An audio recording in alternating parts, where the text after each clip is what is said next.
Deixe seu like e se inscreva no canal para ficar por dentro de novas atualizações sobre isso. Opinião: Bucha, o despotismo sinistro não pode vencer. O mundo está em choque diante das atrocidades da invasão russa na Ucrânia.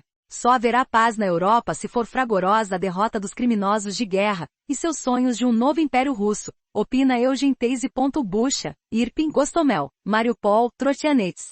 Torna-se cada vez mais longa a lista das localidades da Ucrânia que, aos olhos da comunidade internacional, simbolizam o horror da guerra de agressão russa. Homens de mãos atadas, mortos com um tiro na cabeça. Mulheres fuziladas só por terem ousado sair do porão onde se abrigavam. Escolas e hospitais bombardeados. O assassinato indiscriminado de civis é característico do procedimento dos russos nesta guerra, assim como a pilhagem infame, dentro de seus tanques de guerra. Os invasores levaram joias, dinheiro, frigideiras e até brinquedos para as crianças na Rússia. Após a liberação das localidades, as redes sociais foram inundadas com relatos de testemunhas e imagens perturbadoras. Um dos palcos da barbárie russa, bem menos conhecido em nível internacional do que Mariupol ou Bucha, é Peremorra, cerca de 50 quilômetros a leste de Kiev. Após um mês de ocupação russa, o lugarejo também está em grande parte destruído e saqueado. Porém sua história é especial, pois no passado já foi um símbolo dos crimes de tropas invasoras.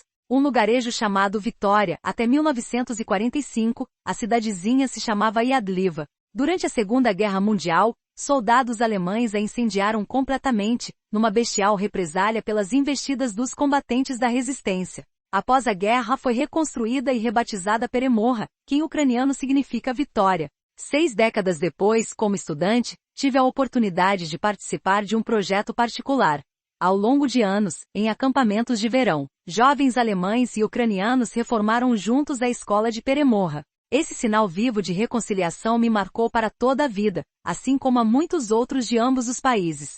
Fazer coisas boas e processar juntos os crimes de gerações passadas é uma base particular para uma amizade verdadeira, para um olhar conjunto em direção ao futuro. É a melhor garantia de que os horrores do passado nunca mais se repetirão.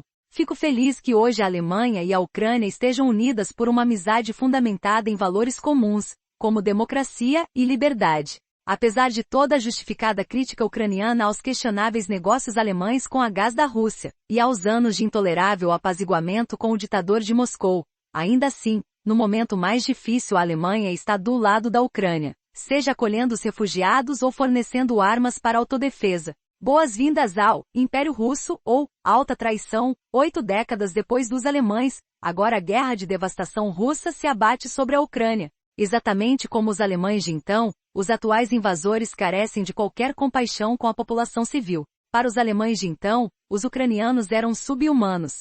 Para os russos de hoje, são inimigos mortais que cabe eliminar, pois seu anseio de liberdade e autodeterminação é percebido como uma ameaça pessoal. No contexto da imagem pós-imperialista russa, nas cabeças da maioria dos russos, seu império perdido nunca deixou de existir. E, no âmbito desse raciocínio chocantemente retrógrado, o distanciamento ucraniano em direção ao Ocidente constitui alta traição.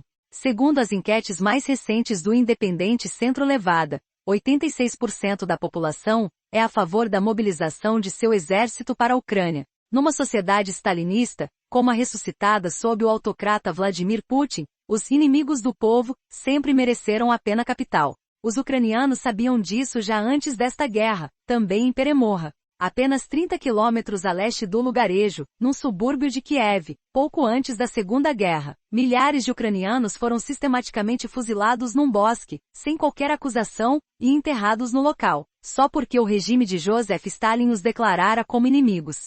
Hoje, são traidores e inimigos todos os ucranianos que não aclamarem os invasores. Futuro da Europa livre em jogo na mesma medida em que são chocantes a matança e pilhagem indiscriminadas promovidas pelos invasores. É encorajadora a bem-sucedida defesa de Kiev e de outras cidades. Mesmo que prossiga a escalada de violência de Moscou, os parceiros ocidentais não devem hesitar em apoiar a Ucrânia com todos os meios.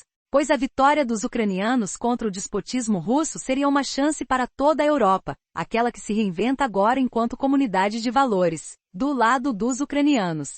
O que está em jogo é o futuro pacífico do bloco. Só com o fiasco dessa vergonhosa agressão, o culto russo à guerra revelará suas rachaduras. Empregando propaganda em massa, há anos a agressiva ditadura de Moscou provoca uma verdadeira embriaguez bélica entre sua própria população. De maneira pérfida, o regime criminoso deduz sua legitimidade a partir do mito da vitória soviética contra a Alemanha nazista. Enquanto os russos se imaginarem invencíveis em seu delírio revisionista, não haverá paz duradoura na Europa. Pois enquanto nós, europeus, aprendemos com a Segunda Guerra Mundial que um horror daqueles não pode se repetir, jamais, na Rússia o dito, Moshin Povtorit. A gente pode repetir. Goza de grande popularidade. A alusão é a nada menos do que a tomada de Berlim. Peremorra significa vitória. Após a vitória contra o agressor Rússia, a localidade será reerguida. Se pelo menos gerações mais tarde, os russos vão refletir sobre o destino desse lugarejo, como fizeram os alemães. Depende do que ainda restará do regime criminoso de Putin, sob os destroços desta guerra. Eugen Theise é jornalista da DW. O texto reflete a opinião pessoal do autor, não necessariamente da DW. Saiba mais nova Montana. Terceira geração da picape da Chevrolet, chega em 2023 mais vírus, transforma lagartas em zumbis destinados a morrer sob a luz do sol mais dona do maior bumbum do Brasil, é assediada na rua mais site revela conteúdo de documento confidencial dos militares americanos sobre OVNIs mais vídeo. Jovem aponta a arma para a cabeça de aluna durante briga em porta de escola mais um gêmeo se tornou vegano, o outro comeu carne. Confira o resultado mais o que ocorre no cérebro quando morremos? Cientistas já têm uma resposta mais pedra da morte. Do Japão se parte depois de quase 1000 anos, mas veja quais foram os carros mais roubados em SP mais truque, para espremer limões vira mania nas redes sociais mais. Agência dos Estados Unidos alerta. Nunca lave carne de frango crua.